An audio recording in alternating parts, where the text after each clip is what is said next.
Bapak dulu siap. Mungkin bisa dijelaskan tentang Kita ke sana, Pak. apakah benar saudara Jumi Julang mengajukan gugatan cerai di PA Selatan? Yang mengajukan gugatan cerai di Pengadilan Agama Selatan itu adalah istrinya, penggugat, namanya Sherin Taria binti Haji Sudirman. Sedangkan Jumi Jola itu adalah sebagai pihak tergugat. Sebagai pihak tergugat. Kapan Pak mengajukan gugatan ke situ? Gugatan Pengadilan Agama Jakarta Selatan itu terdaftar tanggal 26 bulan 3 bulan Maret tahun 2020. Dan sudah ada agenda sidang sendiri seperti apa? Agenda sidangnya itu kan setelah perkara masuk, kemudian diberi nomor perkara. Nomor perkaranya 1244 garis miring PDT.G garis miring 2020 garis miring PAJS.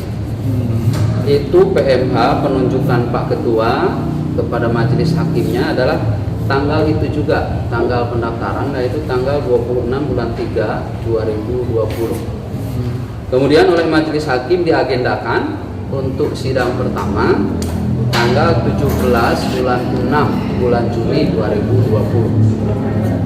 Tanggal sidang pertama itu penggugat kuasa hukumnya hadir, tergugat kuasa hukumnya hadir, berarti prinsipalnya hadir. Oleh karena keduanya hadir, maka oleh majelis hakim itu langsung diperintahkan mediasi dengan di mediator itu menghadirkan prinsipal masing-masing. Kalau tidak bisa hadir prinsipal masing-masing karena tergugatnya di Bandung, bisa mediasi melalui telekonferensi. Kalau tidak bisa dengan telekonferensi mediasi, itu mediatornya memerintahkan kepada kuasa hukum penggugat dan tergugat untuk mewakili mereka mediasi, melaksanakan mediasi dengan surat kuasa istimewa. Alasan tergugat menggugat cerai Jumi Jola sendiri terkait apa Pak? Alasan penggugat istrinya mengajukan gugatan itu karena sering terjadi perselisihan dan permusuhan. Alasannya kurang perhatian dari pihak tergugat suami kepada pihak penggugat istri. Iya, kemarin kenapa Pak bisa memasukkan gugatan di PA Selatan ini? Karena kan saudara yang tergugat itu ada di Jambi. Ya, bisa memasukkan gugatan ke Pengadilan Agama Jakarta Selatan karena penggugat Sherin Taria binti Haji Sudirman bertempat tinggal di wilayah hukum Pengadilan Agama Jakarta Selatan. Jadi yang menjadi patokan mengajukan gugatan di mana penggugat istri bertempat tinggal. Dalam hal cerai gugat, dalam hal cerai talak diajukan permohonan atau gugatan ke Pengadilan Agama di mana istri bertempat tinggal. Jadi istri yang didahulukan. Oleh karena di sini istrinya ada di wilayah Jakarta Selatan, walaupun suaminya ada di Bandung, jadi itu diajukan ke Pengadilan Agama Jakarta Selatan. Itu namanya wewenang relatif. Ya. Ada hak asuhan sendiri Pak dari gugatan? Dari gugatan ini hanya gugatan cerai saja, tidak ada hak asuh anak, tidak ada gugatan harta gono gini. Jadi ansih atau semata-mata hanya gugatan cerai saja. Akan disidangkan kapan lagi Pak?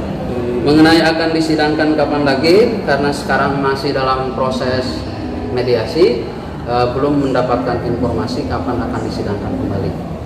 Karena mediasi dulu selesai, nanti akan dibuat penetapan baru untuk sidang selanjutnya. Berarti ini untuk sidang selanjutnya apakah harus diwajibkan untuk harus hadir Pak pihak penggugat atau pihak penggugat itu sendiri? Kalau pihak penggugat ya didampingi kuasanya itu harus hadir pihak penggugat.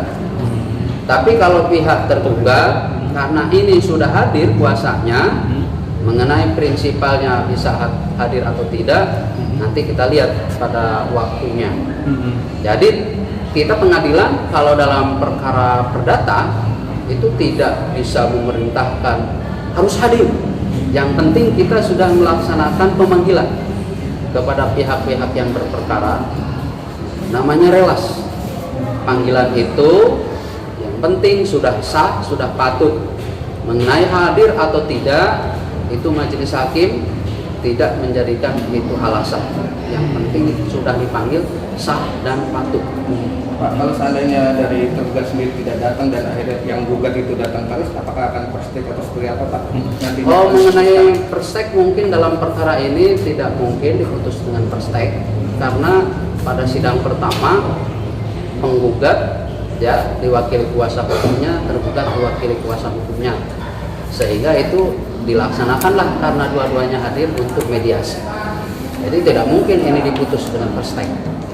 Kalau diputus dengan perstek itu apabila dalam proses pemeriksaan persidangan pihak tergugat tidak pernah hadir ke persidangan sedangkan sudah dipanggil dengan surat panggilan atau relas panggilan yang sah dan